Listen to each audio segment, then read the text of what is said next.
नमस्कार। देखिए, अफगानिस्तान के कार्यवाहक विदेश मंत्री आमिर खान मुत्ताकी इन दिनों भारत दौरे पर हैं।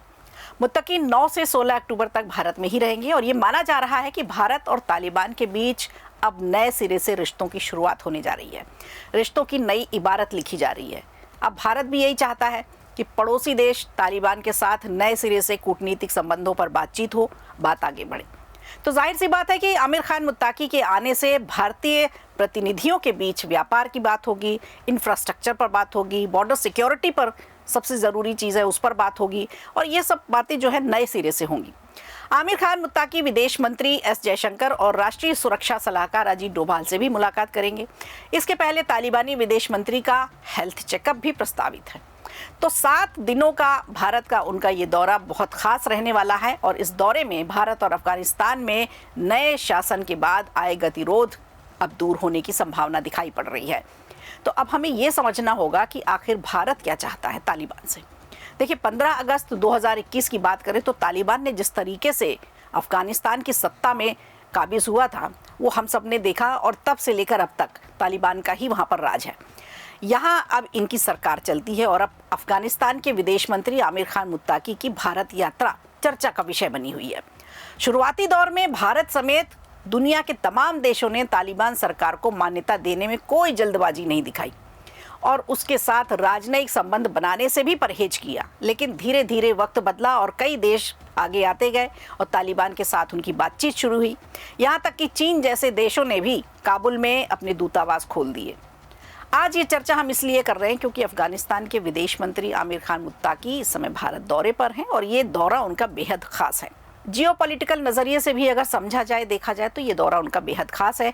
वैसे विदेश मंत्री के रूप में मुत्ताकी की भारत की ये पहली यात्रा है। जब तालिबान ने अफगानिस्तान में कब्जा किया था तो उस वक्त रूस को छोड़कर किसी भी देश ने तालिबान को मान्यता नहीं दी थी। तो क्या अब आमिर खान मुत्ताकी के भारत दौरे में तालिबान को मान्यता मिल पाएगी? भारत क्या चाहता है? क्या यही शीर्ष एजेंडा है? क्या सबसे बड़ी बात यही होगी या फिर भारत अभी मान्यता देने में हिचक रहा है? लेकिन इतना तो तय है कि भारत और पाकिस्तान के बीच बढ़े तनाव के बीच अफगानिस्तान के साथ रिश्तों में सुधार जरूर हो रहा है। काबुल में भारतीय दूतावास के विस्तार पर चर्चा हो सकती है, राजदूतों की नियुक्ति पर बात हो सकती है। अगर भारत मान्यता देता है तो परिस्थितियां उनके अनुकूल हो सकती हैं, जिसमें भारत को भी फायदा होगा और अफगानिस्तान को भी फायदा होगा। आपको याद हो तो जब अगस्त 2021 में अमेरिकी सेनाएं अफगानिस्तान से वापस लौटी थी तो तालिबानियों ने यहाँ सरकार बनाई थी। तब तक तो तालिबान को आतंकी संगठन ही माना जाता था, लेकिन अब हालात बदल गए हैं।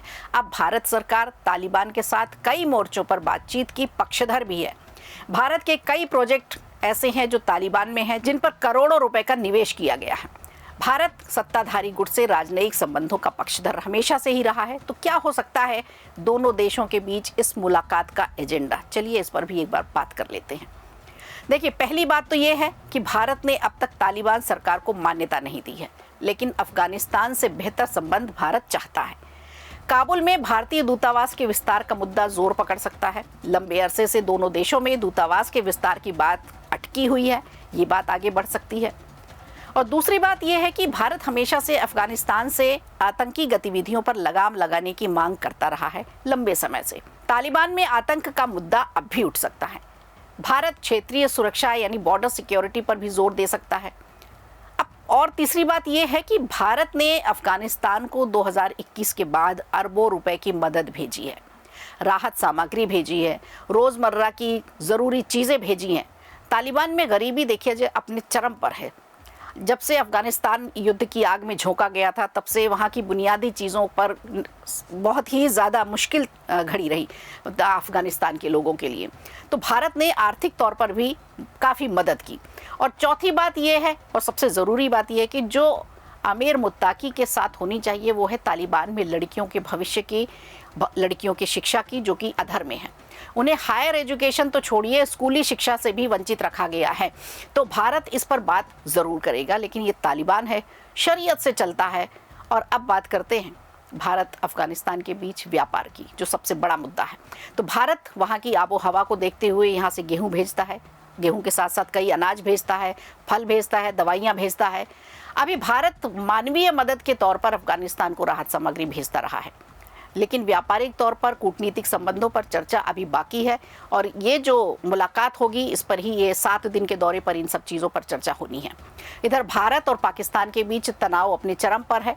अफगानिस्तान की भूमिका पाकिस्तान से सुरक्षा के मद्देनज़र बेहद अहम मानी जाती है। भारत और अफगानिस्तान के रिश्ते दशकों पुराने हैं। तालिबान भारत के साथ बेहतर व्यापार चाहता है और ईरान के चाबहार बंदरगाह के इस्तेमाल में भारतीय मदद चाहता है। तो भारत के साथ रिश्ते अगर बेहतर होंगे तो तालिबानी सरकार को मान्यता भी मिल सकती है अंतर्राष्ट्रीय स्तर पर। भारत के लिए भी तालिबान के साथ बेहतर संबंध बहुत ज़रूरी है, क्योंकि मध्य एशिया तक अगर अपनी पहुंच को मजबूत बनाना है तो अफगानिस्तान इसके लिए अहम भूमिका निभा सकता है। तो ये है कुल जमा ब्यौरा मुत्ताकी के भारत दौरे का, और अब देखना होगा कि इनमें से कौन कौन सी बातें हैं जिन पर मुहर लग सकती है। इस वीडियो में आप अपनी सहमति और असहमति हमें कमेंट करके बता सकते हैं। वीडियो अच्छा लगा हो तो लाइक कीजिए, शेयर कीजिए और कमेंट बॉक्स में हमें ज़रूर बताइए।